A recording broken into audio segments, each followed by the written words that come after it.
Dans le petit village de Saint-Méloire-des-Ondes, en bordure de la baie du Mont-Saint-Michel, nous avons rencontré un éleveur-dresseur passionné et passionnant.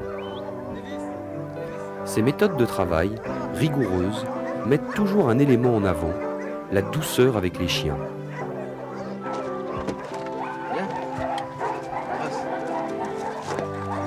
Ce matin, il prend pour la première fois Erox Kubik, un jeune setter Gordon de 11 mois importé du Danemark.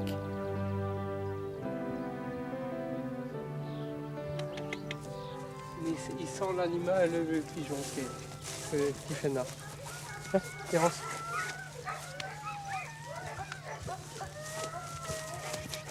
Non. Donc il y a plusieurs façons de dresser un chien, c'est-à-dire ça dépend également du chien.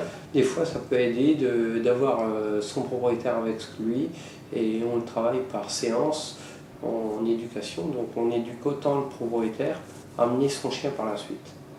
Donc un des avantages, c'est qu'il n'y a pas de remise en main avec le propriétaire juste avant la chasse, car le dressage a été effectué par son propriétaire. Le dressage, c'est assez complexe, c'est vrai que les bouquins sont bien, mais c'est bien de se faire épauler par quelqu'un qui vous explique.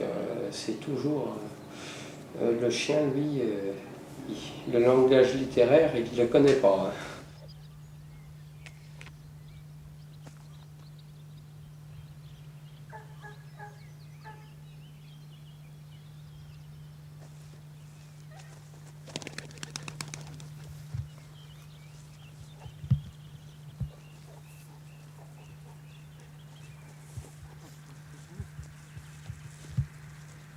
Tant que le chien ne court pas très loin, comme là, le chien, 50 mètres, ça n'est pas grave à la chasse. La sagesse en vol est bonne que pour les concours de fil trial.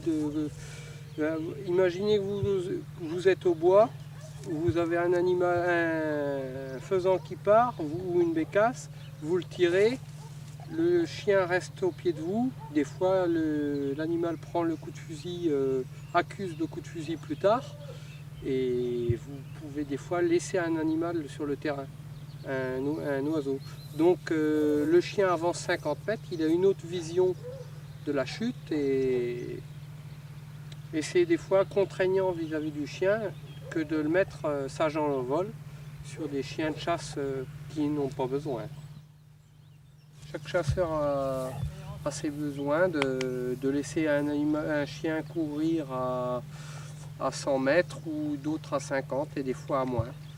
Le jeune chien là donc ne parcourt pas trop dans la plaine, il est assez court, mais il va se développer par la passion et c'est pour ça qu'il faut éviter de le brider à l'âge qu'il a. 11 mois c'est jeune, surtout dans cette race.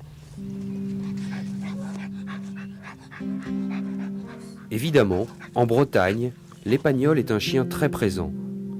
Son caractère et sa polyvalence sont très précieux pour les chasseurs.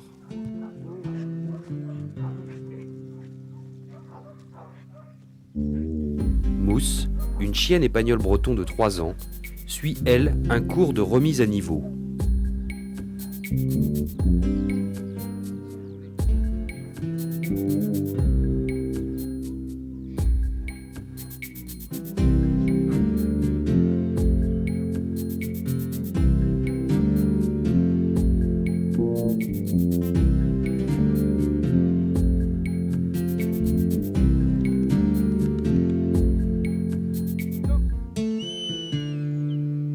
Elle a eu un petit peu de difficulté à prendre son oiseau car je l'ai envoyé un peu à contrevent. Elle a repris l'oiseau, il est sorti mon dézellé de ma poche. Elle a laissé l'oiseau pour lequel elle devait l'arrêter pour le dézellé qui était à vue, qui était plus facile également à arrêter. Et elle a repris le deuxième à contrevent également et qu'elle a arrêté et respecté à peu près.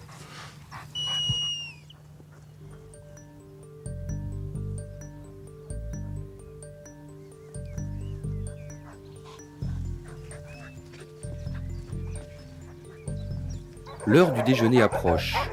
Jean-Marc fait aussi pension et il a en haute saison près de 70 chiens dans son élevage chenil de la Salmonnaie.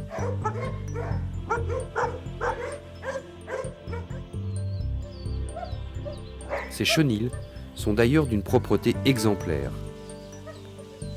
Des chiens d'arrêt bien sûr, mais aussi en ce moment les beagles arriers de son père, avec lequel il chasse le chevreuil, le renard et le cochon.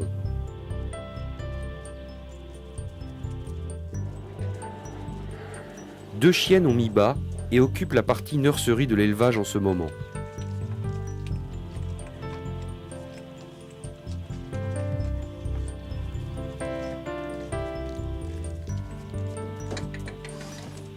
Ces 5-là ont seulement 8 jours.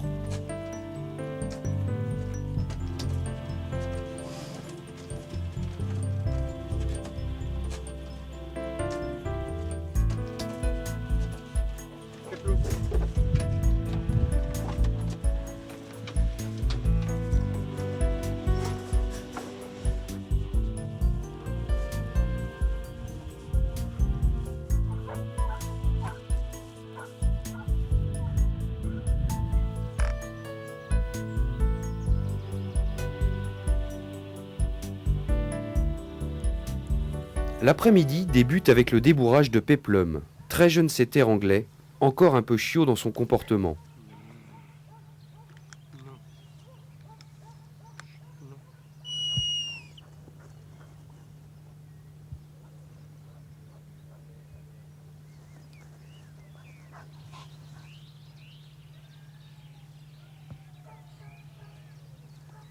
À quel âge doit-on emmener un chien pour son premier débourrage?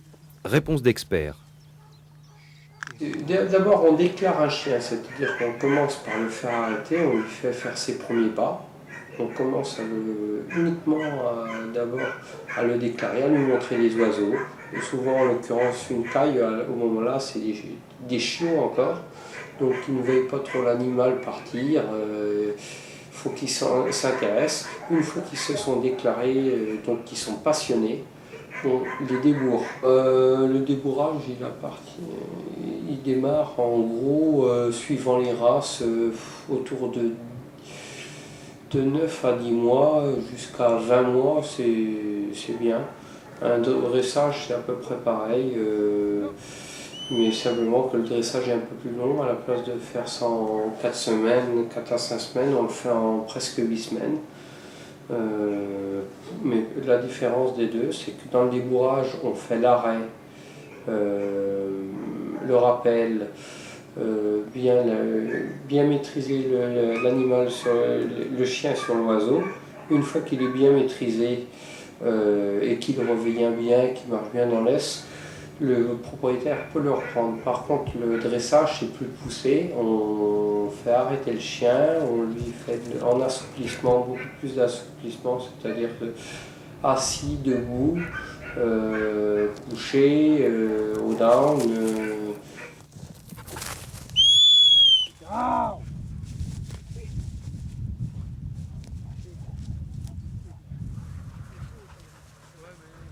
De tous les conseils à donner pour élever un chien, il en est un primordial qui concerne l'utilisation du matériel et notamment du collier à impulsion.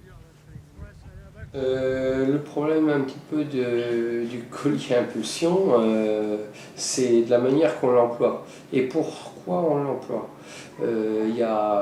Pour les chevreuils et les lièvres, c'est très très bien, c'est presque une des seules solutions qui restent aux chasseurs pour maîtriser et pour pouvoir chasser correctement avec son chien.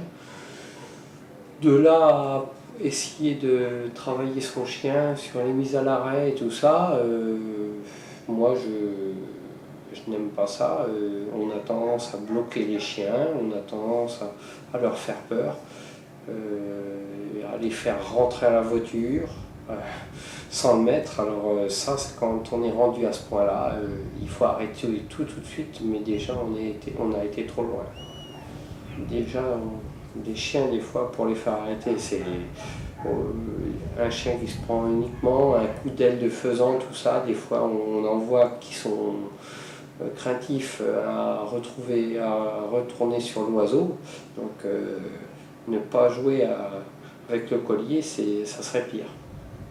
La sociabilité du chien facilite grandement le dressage. Et là, Jean-Marc Lemarié nous livre d'abord un petit conseil très simple. Sortir beaucoup son chien, lui montrer beaucoup de choses de la vie, même ne serait-ce que des balades. Si le chien a un peu peur, des fois, c'est de l'emmener tranquillement en bordure des écoles, à la sortie des écoles, que le chien se maîtrise un petit peu, entendre du bruit, mais il faut y aller par étapes.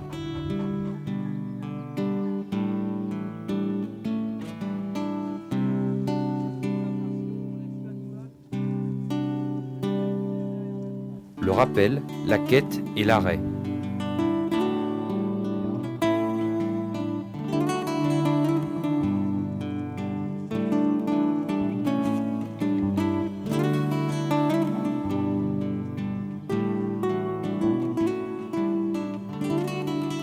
Arrêt, puis respect à l'envol parfait pour ce setter déjà excellent chasseur. Jean-Marc le travaille encore pour des concours. La barre est maintenant haute et il faudra encore beaucoup d'heures de travail données par l'éleveur et par le propriétaire.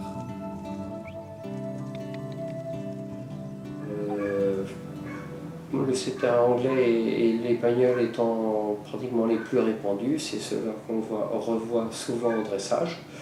C'est des chiens le dressage type leur va bien, on démarre facilement. C'est vrai que si vous avez un setter Gordon également, vous allez aller un peu moins vite, faut y aller un peu plus doucement, c'est un peu comme le pointer, il faut vraiment y aller et mollo, ne pas être trop dur. Ne jamais être trop dur. La dureté au dressage, ça paye jamais bien longtemps.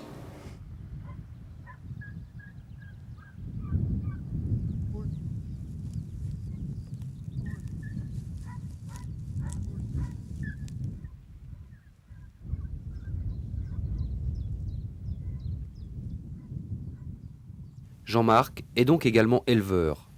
Après avoir abandonné la race labrador, il élève désormais uniquement des setters et des épagnols.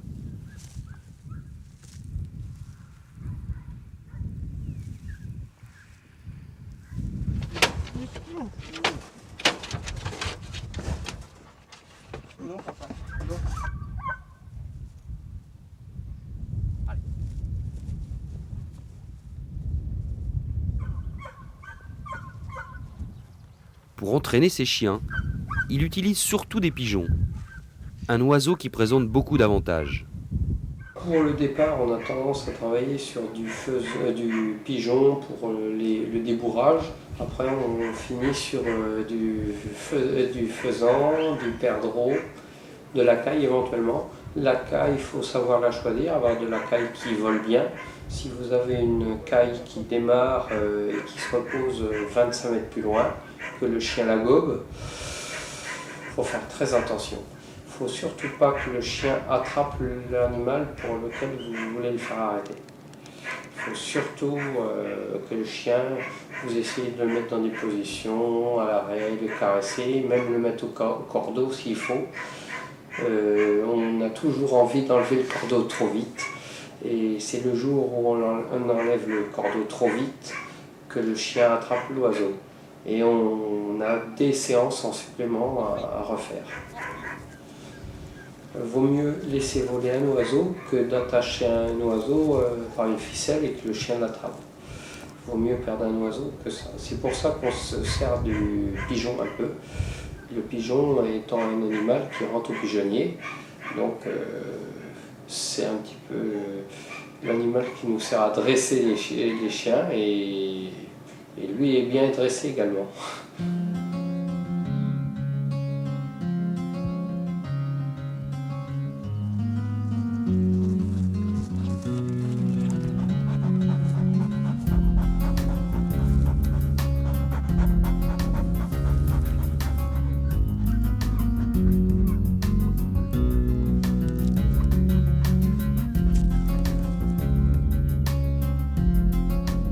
Ce setter à l'arrêt est arrivé à sa distance de sécurité. Selon le dresseur, en le forçant, il ferait des bêtises.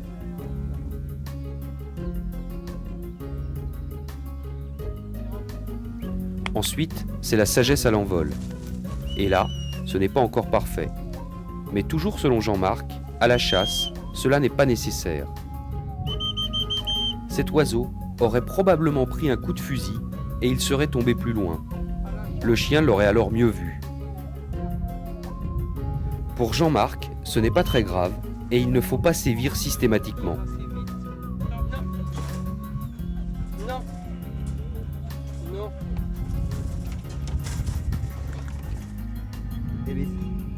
Lewis, un jeune pointer. Formule 1 de la chasse, selon l'expression de Jean-Marc lui-même. Il l'entraîne cet après-midi.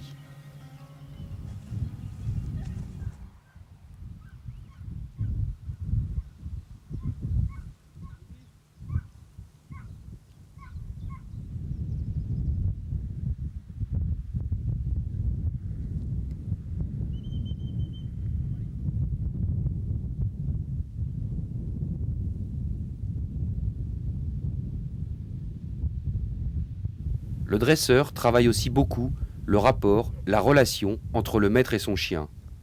De la douceur, certes, mais aussi de l'ordre. Il faut surtout avoir un bon assouplissement, c'est-à-dire que le chien doit être bien au down, doit marcher bien en laisse.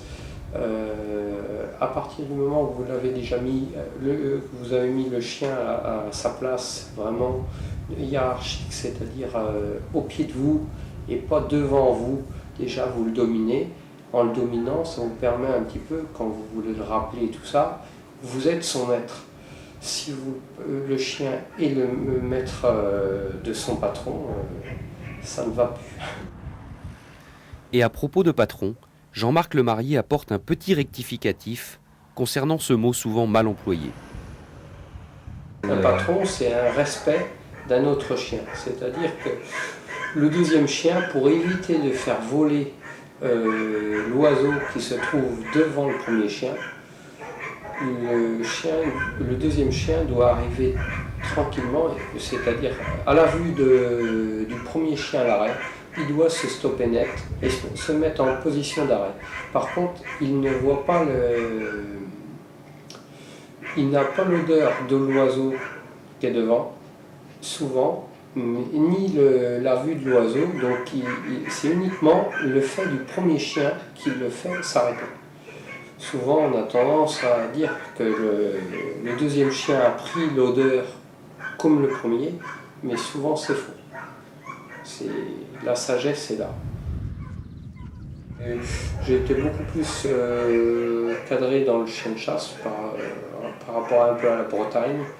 On a quand même pas mal de bécasses, donc j'ai participé à quelques fils de bécasses, mais c'est dur, c'est un animal sauvage, c'est quand même un des seuls qu'on n'a pas pu apprivoiser.